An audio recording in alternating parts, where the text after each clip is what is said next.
Préparez-vous à revivre l'une des séries les plus bouleversantes de ces dernières années. The Last of Us, saison 1, n'est pas juste une série sur les zombies. C'est une réflexion profonde sur l'humanité face à l'apocalypse. Restez jusqu'à la fin de cette vidéo pour découvrir pourquoi cette adaptation du jeu vidéo a révolutionné le genre et comment elle transforme une simple histoire de survie en épopée émotionnelle déchirante. Vous allez comprendre pourquoi des millions de spectateurs ont pleuré devant leur écran et comment cette série redéfinit complètement ce qu'on attend d'une fiction post-apocalyptique. Notre histoire commence dans le Texas en 2003, où Joel Miller vit une vie ordinaire avec sa fille de 12 ans, Sarah. Pedro Pascal incarne ce père célibataire qui travaille dur dans le bâtiment pour offrir une vie décente à sa fille. Mais cette normalité va voler en éclats dans la nuit du 26 septembre, jour anniversaire de Joël. Sarah se réveille en pleine nuit pour découvrir que quelque chose d'horrible se produit dans leur quartier. Les voisins deviennent fous, attaquent leurs proches et la réalité bascule dans l'horreur absolue. Joël, sa fille Sarah et son frère Tommy tentent de fuir cette apocalypse naissante qui transforme les humains en créatures monstrueuses infectées par un champignon parasitaire appelé Cordyceps. Ce champignon, inspiré d'un véritable parasite qui existe dans la nature, prend le contrôle du cerveau humain et transforme ses victimes en machines à tuer, guidées par un instinct primitif de propagation. Pendant leur fuite désespérée, Joël porte Sarah blessée dans ses bras, courant à travers une ville en proie au chaos total. Ils sont interceptés par un soldat qui reçoit l'ordre d'éliminer tous les civils pour contenir l'épidémie. L'homme hésite une seconde face à ce père et sa fille, mais tire quand même. Sarah est touchée mortellement et meurt dans les bras de son père, marquant à jamais la psyché de Joël et définissant toute la suite de son existence. Cette séquence d'ouverture, d'une violence émotionnelle rare, plante le décor d'une série qui n'hésitera jamais à briser le cœur de ses spectateurs. 20 ans plus tard, la civilisation telle que nous la connaissions n'existe plus. Les villes sont en ruine, la nature a repris ses droits et les survivants vivent dans des zones de quarantaine contrôlées par l'armée fédérale rebaptisée Fedra. Joël est devenu un homme dur, cynique, traumatisé par la perte de sa fille et par 2 décennies de survie dans un monde impitoyable. Il vit dans la zone de quarantaine de Boston, où il gagne sa vie comme contrebandier avec sa partenaire Tess, une femme tout aussi endurcie que lui par les épreuves. Leur relation est complexe, mélange d'affection, de dépendance mutuelle et de pragmatisme de survie. Joël et Tess tentent de récupérer une batterie de voiture qu'ils ont payée à un marchand, mais celui-ci l'a revendue à d'autres acheteurs. Ces acheteurs s'avèrent être les Fireflies, un groupe révolutionnaire qui lutte contre l'autorité militaire de Fedra. C'est là qu'intervient Ellie Williams, une adolescente de 14 ans au caractère bien trempé et au langage fleuri. Ellie est retenue prisonnière par les Fireflies et plus précisément par Marlène, la leader du groupe qui connaît Joel depuis avant l'apocalypse. Si vous appréciez ce résumé détaillé et que vous voulez découvrir plus de contenu sur vos séries préférées, prenez une seconde pour vous abonner et activer la cloche de notification. Cela m'aide énormément à continuer à créer du contenu de qualité pour vous. Marlène propose un marché à Joel et Tess. Escorter Ellie hors de la zone de quarantaine en échange d'armes et de matériel. Ce qui semble être une mission simple va se révéler être un voyage initiatique qui changera à jamais la vie de Joel. Car Ellie cache un secret extraordinaire. Elle a été mordue par un infecté, mais n'a pas été transformée.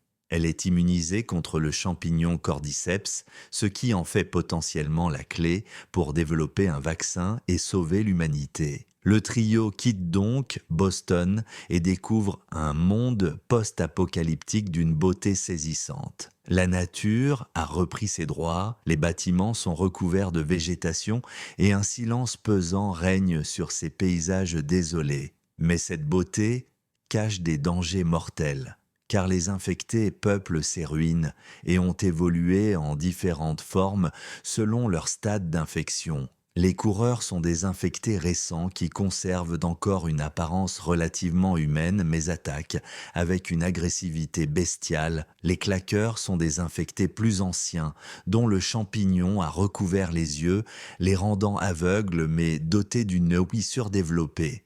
Ils émettent des claquements sonores pour se diriger par écholocation, créant une atmosphère sonore terrifiante. Plus redoutables encore, les éventreurs sont des infectés dont le champignon a fait éclater le crâne, créant des appendices fongiques qu'ils utilisent comme armes. Au sommet de cette hiérarchie de l'horreur se trouvent les bourgeonnants, d'énormes créatures recouvertes d'une carapace fongique presque impénétrable. Lors de leur première confrontation avec un claqueur dans le musée de Boston, Joel enseigne à Ellie les règles de survie dans ce monde.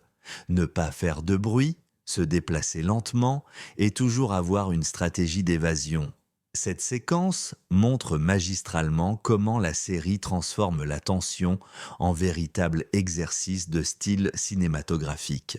Malheureusement, durant cette mission, Tess est mordue par un infecté. Sachant qu'elle va bientôt se transformer, elle décide de se sacrifier pour permettre à Joel et Ellie de s'échapper. Dans une scène d'une intensité dramatique rare, Tess affronte une horde d'infectés en déclenchant une explosion qui la tue en même temps qu'eux. Sa mort marque un tournant dans la série et force Joel à continuer seul avec Ellie, créant les bases de leur relation père-fille de substitution. Joel décide alors d'emmener Ellie dans le Wyoming pour retrouver son frère Tommy, qui pourrait les aider à localiser les Fireflies.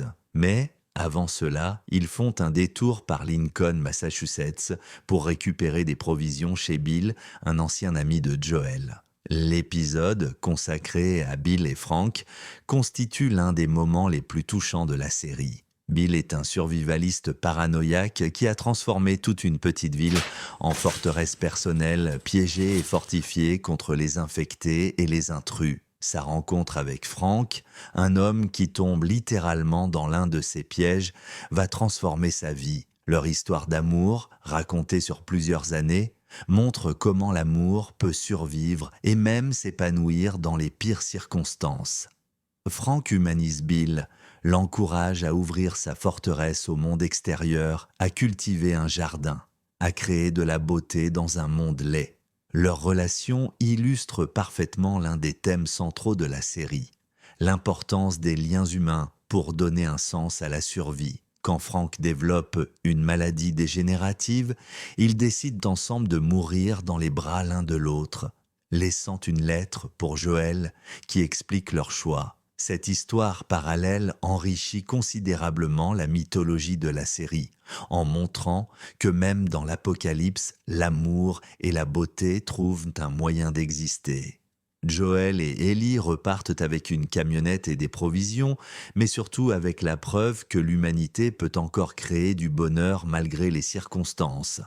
Leur voyage les mène ensuite à Kansas City, où ils tombent dans une embuscade tendue par un groupe de révolutionnaires locaux. Ces révolutionnaires ont récemment renversé le gouvernement fédéral local, mais leur révolution a dégénéré en chasse aux sorcières sanglante dirigée par Kathleen, une femme durcie par la perte de son frère.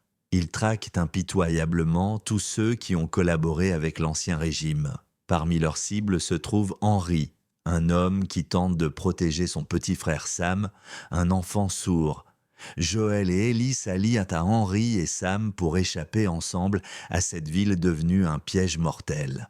Cette alliance forcée permet d'explorer la psychologie des enfants dans l'apocalypse à travers les interactions entre Ellie et Sam.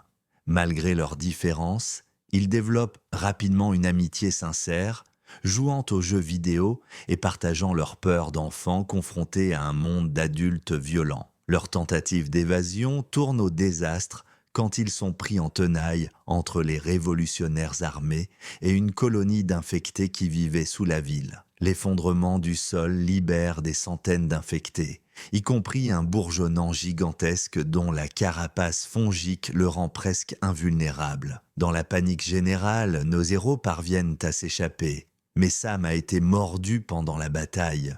Il cache sa morsure par honte et par peur, espérant qu'Ellie pourra le guérir avec son sang immunisé. Ellie tente désespérément de le sauver en appliquant son sang sur la plaie. Mais l'immunité ne fonctionne pas de cette façon.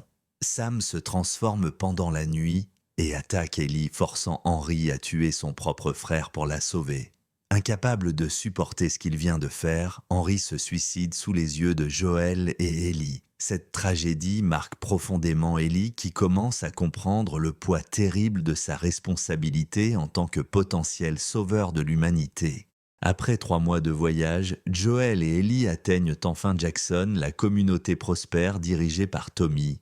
Jackson représente un îlot de civilisation reconstitué avec de l'électricité, des jardins, des écoles et même des cinémas. Cette vision d'un avenir possible contraste fortement avec la désolation qu'ils ont traversée et montre que la reconstruction est envisageable. Tommy accueille son frère avec joie, mais remarque immédiatement que Joel est tenté par ses démons et épuisé par le fardeau de protéger Ellie. Joel avoue à Tommy qu'il a peur de ne plus pouvoir protéger Ellie, que ses réflexes s'émoussent avec l'âge et que la responsabilité le terrasse. Il envisage même de laisser Ellie à Jackson pour qu'elle grandisse en sécurité, mais elle refuse catégoriquement. Ellie a compris l'importance de sa mission et refuse d'abandonner alors que l'humanité entière dépend peut-être d'elle. Tommy finit par les diriger vers l'université du Colorado, où les Fireflies avaient établi un laboratoire pour leurs recherches. Le voyage vers le Colorado se déroule à cheval à travers des paysages hivernaux magnifiques mais dangereux. Cette partie du voyage permet d'approfondir la relation entre Joel et Ellie, qui est devenue véritablement celle d'un père et sa fille. Joel lui enseigne à tirer, à se défendre, mais aussi à apprécier les petites joies comme la musique ou les blagues pourries qu'elle adore raconter. Malheureusement, l'université est abandonnée depuis longtemps et les seules traces des Fireflies indiquent qu'ils se sont dirigés vers Salt Lake City. Pendant qu'ils fouillent les laboratoires, ils sont attaqués par des bandits qui s'étaient installés dans les lieux. Joel parvient à les éliminer mais est gravement blessé par une barre de métal qui lui transperce l'abdomen. Ellie doit prendre soin de lui pendant des semaines, chassant pour le nourrir et le soignant du mieux qu'elle peut. Cette inversion des rôles montre à quel point Ellie a mûri et combien elle tient à Joel. Pendant la convalescence de Joel, la série nous révèle le passé d'Ellie à travers des flashbacks bouleversants. Nous découvrons son amitié avec Riley, une autre élève de l'école militaire qui a rejoint les Fireflies. Leur dernière soirée ensemble dans un centre commercial abandonné révèle leurs sentiments l'une pour l'autre. Elles dansent, s'embrassent et vivent un moment de pure joie adolescente dans ce monde de cauchemars. Mais cette joie tourne au drame quand elles sont attaquées par un infecté et toutes deux mordues. Ellie doit tuer Riley quand celle-ci commence à se transformer, découvrant par la même occasion sa propre immunité. Ce traumatisme explique la culpabilité qu'Ellie porte en elle et sa détermination à donner un sens à sa survie. Quand Joel récupère suffisamment pour voyager, ils reprennent la route vers Salt Lake City. Mais Ellie est capturée par un groupe de cannibales dirigé par David, un homme charismatique mais profondément perturbé. David tente de la manipuler, prétendant vouloir la protéger tout en révélant progressivement ses intentions prédatrices. Ellie comprend rapidement que David et ses suivants sont non seulement des cannibales mais que David a des intentions sexuelles à son égard. Elle résiste courageusement, utilisant son intelligence et sa détermination pour survivre dans cette situation terrifiante. La confrontation finale entre Ellie et David dans un restaurant en flammes constitue l'un des moments les plus intenses de la série. Ellie parvient à tuer David avec une machette, mais sort de cette épreuve profondément traumatisée. Quand Joel la retrouve, elle est en état de choc, frappant encore et encore le cadavre de son agresseur. Joel la prend dans ses bras et lui dit tendrement « Baby girl », marquant définitivement son adoption émotionnelle d'Ellie comme sa fille. Leur voyage vers Salt Lake City se termine par un moment de grâce inattendu quand ils croisent une girafe en liberté. Cet animal majestueux, symbole de beauté et de vie dans un monde de mort, rappelle que la nature survit et prospère même après l'apocalypse. Ce moment de pure beauté renforce le lien entre Joel et Ellie et offre un moment de répit avant le climax tragique de la série. Joel confie alors à Ellie qu'après la mort de Sarah, il avait tenté de se suicider, mais avait raté son coup. Il lui explique que ce n'est pas le temps qui a guéri sa douleur, mais elle, Ellie, qui lui a redonné une raison de vivre. Cette déclaration d'amour paternel prend une dimension tragique quand on connaît la suite des événements. Arrivés à Salt Lake City, ils sont capturés par les Fireflies et séparés immédiatement.